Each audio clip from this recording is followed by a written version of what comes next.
Am I the asshole for not defending my girlfriend?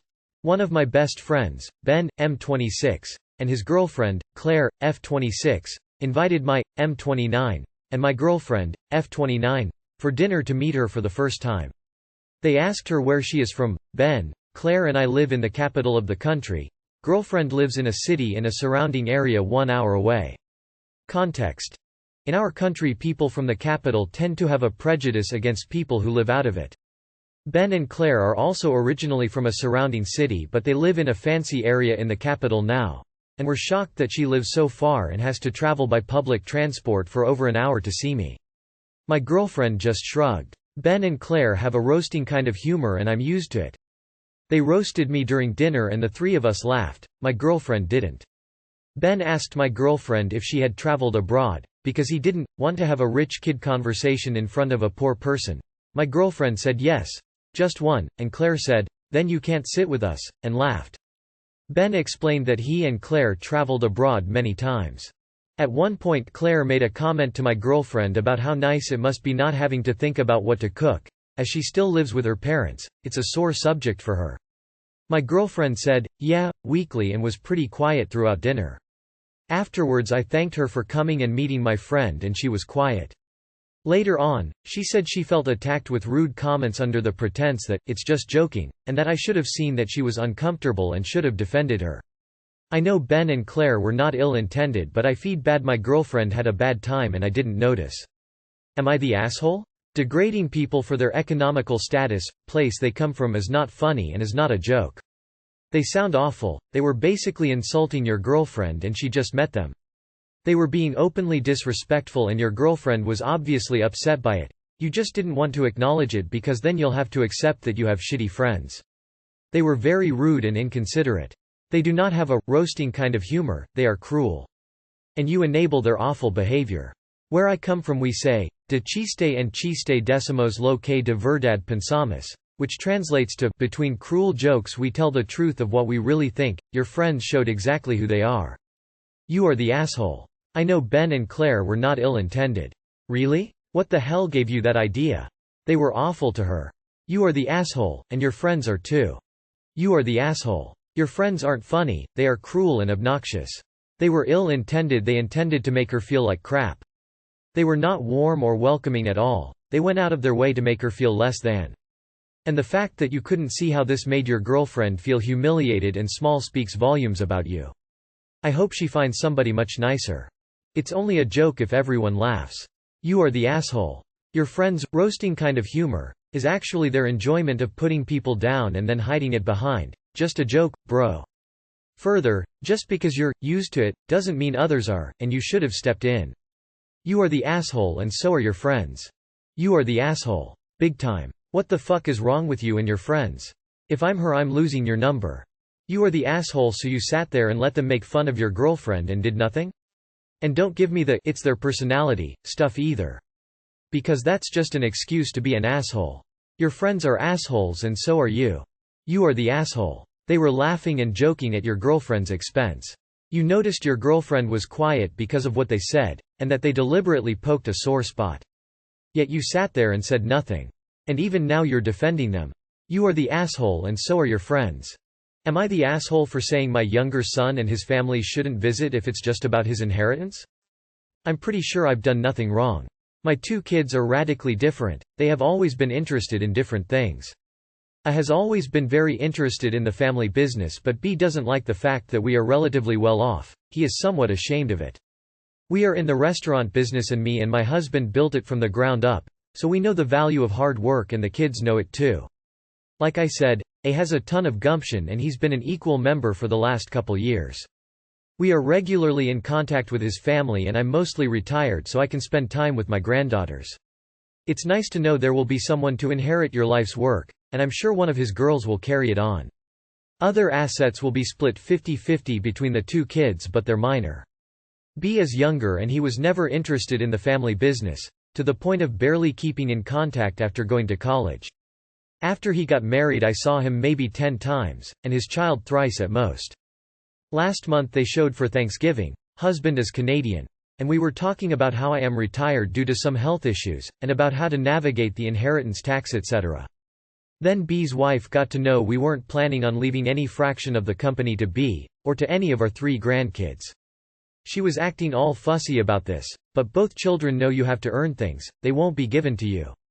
B and his wife are both social workers, and A is a business major with an MBA, and considering he started working when he was just in high school, he has 2 decades of experience over B. B's wife had some other issues with me, saying I was showing favoritism to A's kids. But of course I can bond with them more. A and A's ex-wife, amicably divorced, live nearby and B's family lives in Baltimore. If I spend more on them it's because they go out with me more often in a week than I was allowed to see B's kid since he was born. She has been haggling me about this ever since October, saying B is now interested in a career change. My husband told her last week it would be unwise because he would have to move here, and start at the bottom, which doesn't pay well enough for someone his age. B has never bothered to call me about any of this. Yesterday his wife says they're not coming to November Thanksgiving this year if I don't treat my kids equally. I say I don't care, because never in the last decade has she ever allowed B to spend holidays with his family, but she still wants the money? So she doesn't have to come if it's just for the cash. Info. Hang on, what actually happened here? You're making it sound like B amicably chose a different path off his own bat. But you also imply that at the first opportunity he had, B moved away for college and went low contact with all of you. Were there disagreements over his career choices? This might well be a case of, one kid really isn't interested in family business. Wife wants him to inherit a piece of it anyway. But the way you talk about them is reminiscent of golden child syndrome, too, and that's a little perturbing. So basically, when you and your husband pass on, A inherits the family business, and then he and B will split only minor assets. So A will get maybe 90–95% of your existing assets, and B gets the other 5–10%? Op. Both children know you have to earn things, they won't be given to you. Also Op. Who shall I give all my stuff to? Hilarious cognitive dissonance aside, it's your money and you should do as you like. Although considering your reduced contact with B, I wonder if you really know them well enough to speak for them and tell us that B is ashamed of the money. I think info is needed here, because there's some amount of favoritism at least. Not the asshole. He made no effort to get in contact or put in the work to the family business. The fact that they thought about your retirement and, I assume, older age as an opportunity to get in on some money in the will is disrespectful at best, and I'm sorry you have to go through this. Not the asshole, and I think it's interesting that all of this is coming from your daughter-in-law and not your son. It appears your son knows better, and is more sensible than his wife. Not the asshole, but it sounds like B's wife is. She assumed there was money coming down the pipeline and is pissed to wake up to reality.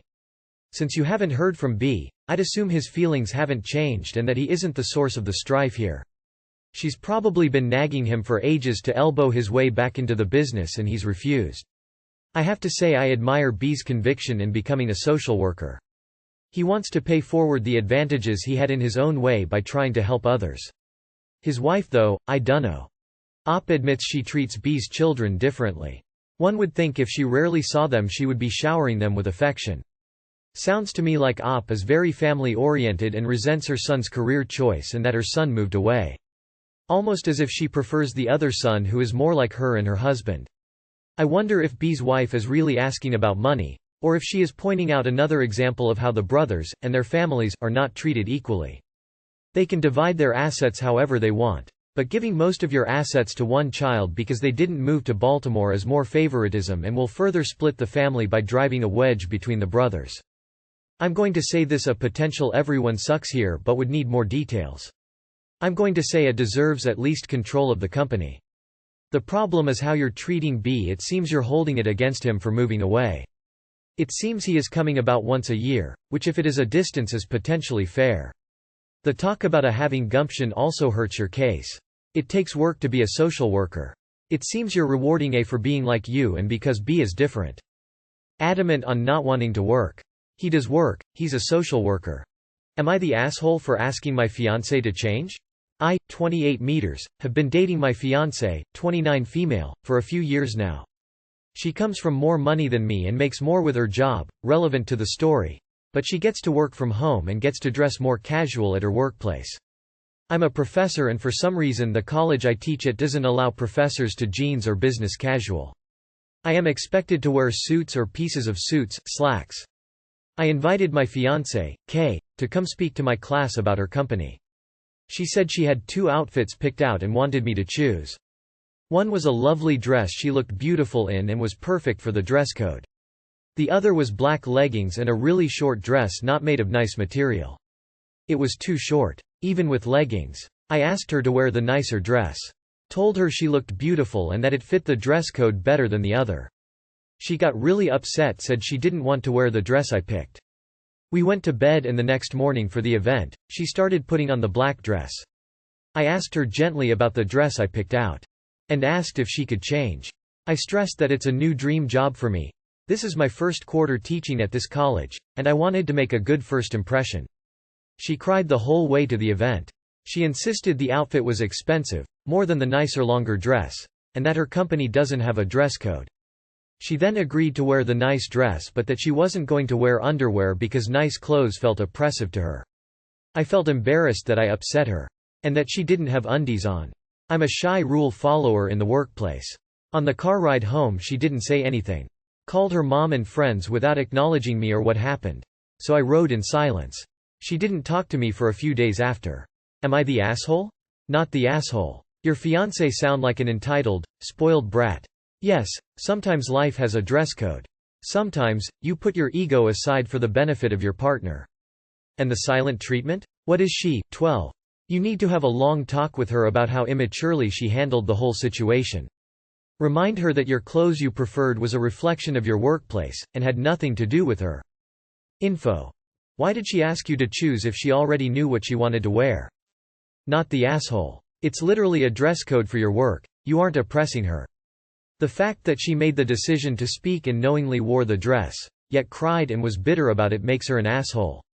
She could have said no, fair enough, but don't cry and hold it over your partner when you chose to do something. God. Imagine all this drama over wearing a dress for a few hours. Sorry op, that's rough. Not the asshole. Why did she have that dress as an option if she was so against wearing it in the first place? She asked you to choose and was upset with your choice? It makes no sense. I hope she isn't always this confusing. Wait, what? She chose the outfits and then didn't agree the one you picked? And then chose to not wear underwear in, what I assume is, a rebellious act against nice clothes and cried because of that own, very personal choice? Sorry, but she needs to grow up. Not the asshole. Not the asshole. Honey, I have picked out 2 outfits but only one is the correct one. Choose poorly, and you get the silent treatment. This is how the whole story read to me. She is being childish about it. If my wife invited me to a work event at her job, I would dress in a way that complies with the dress code at her job. And same goes for her. It's about mutual respect. The whole underwear thing and feeling oppressed from the clothes. Like. She bought them though. So. Yay. Not the asshole. Not the asshole if you have a dress code. This whole situation sounds weird.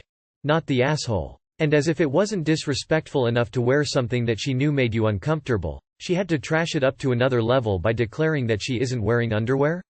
To go speak to a group of students? That alone is beyond inappropriate behavior, but it's worse because you explained your feelings to her and this job is important to you. Who cares what the clothing costs? If it's too short, too tight and she's going commando to speak to students, it just screams cheap. Am I the asshole for refusing to help my sister financially? Hey, this is a throwaway account since I have friends in my official one. Let me give you the relevant background. Me, 32F, and my twin sister have a great uncle. He and his husband are child-free and we are the only kids in the whole family. When we were high school freshmen he sat us down and told us that he would like to leave his practice, orthodontics, to us if we want to. I agreed and worked hard for it. My sister on the other hand always wanted to be a homemaker, nothing wrong with that. When we were accepted to college he paid for mine, and gave an equal amount to her that she used on a big wedding and a grand honeymoon. Her husband has a great job but they have always been deep in debt because they like to keep up with the Joneses, new car each year, grand vacations, kids in private school and a ton of extracurriculars. 2 years ago I finally was able to join my uncle's practice, so he transferred everything to my name and left his huge paid-off house in a gated community to my sister. Then he and his husband moved to Florida to live the life. It was just bad luck that a few months later COVID hit and the practice started suffering. And that's when my sister started on the gloating, about how she was the smarter twin in the end. How she ended up with a paid-for house and a great family while I was an old maid with a worthless practice. I ignored her remarks the same as I have been doing for years. Then restrictions eased and I started making money. I just bought a condo and a Tesla. 2 days ago she visited me, then she asked me for $20K. Apparently they took a mortgage on their house because her husband lost his job, and now they are behind on their house payments, car payments, all the bills and the kids' tuition. I was sympathetic, offered to help her budget, said that if they gave back their cars I could pay the difference and get them a used one. Also that I would get them current on essential bills and get them food, but that was that. She got angry, said I was a bad sister and that I was lording the fact that I was a successful doctor over her, that I wanted to see her brought low. I couldn't accept the disrespect in my own house, so I asked her to leave and to only contact me when she was ready to apologize and act rational about her situation. She called me a bitch and left. Then she blocked me from everywhere and went whining to our parents. I still think that I am in the right, but I don't want to see my nephews and niece become homeless. So am I the asshole? Not the asshole. You offered to help her get back on her feet, she didn't like the solution. Not the asshole. You handled that exactly the way I would have suggested. I think it was even too nice of you to offer to help her get back on her feet after how she has treated you during COVID. Not the asshole. You offered a substantial amount of help already. It's not your fault she wouldn't take it and refuses to compromise on any of her luxuries to survive. Plus the gloating she did over you for years and now wanting $20K without even putting in any effort make her sound like an entitled brat, so I say don't give her a dime at this point. Not the asshole. If you start handing money over now it will never stop. Family are the worst when it comes to money, bar none. If she's not willing to shift and budget, she is literally just wanting your money. It has nothing to do with keeping a roof over her head. If things were that bad she would be okay budgeting. This is an issue they brought on themselves, and if you bail them out now you will be bailing them out for years. Do not become the family ATM. Not the asshole. You offered to help, just not fund their extravagant lifestyle. Now she wants to get mad and call you names? Nope. They can sell the paid-off house and move somewhere cheaper. No, you didn't want to see her brought low. She did that to herself with all that debt and keeping up with the Joneses bullshit. First of all, well done on being so persistent and planning on the long haul. Second, you gave her good advice and a lovely promise to help. Give her time to accept her situation. Not the asshole. Not the asshole. She already got fair share of money. If she didn't want to put any effort, she shouldn't be acting entitled to your part now. Don't give her a penny. You offered to help her budget and get her balanced, but she wanted more. She's acting like a entitled brat at this point. So keep her blocked on everything. If she reaches out, just remind her, she was the smarter twin, so why would she need your help? Not the asshole.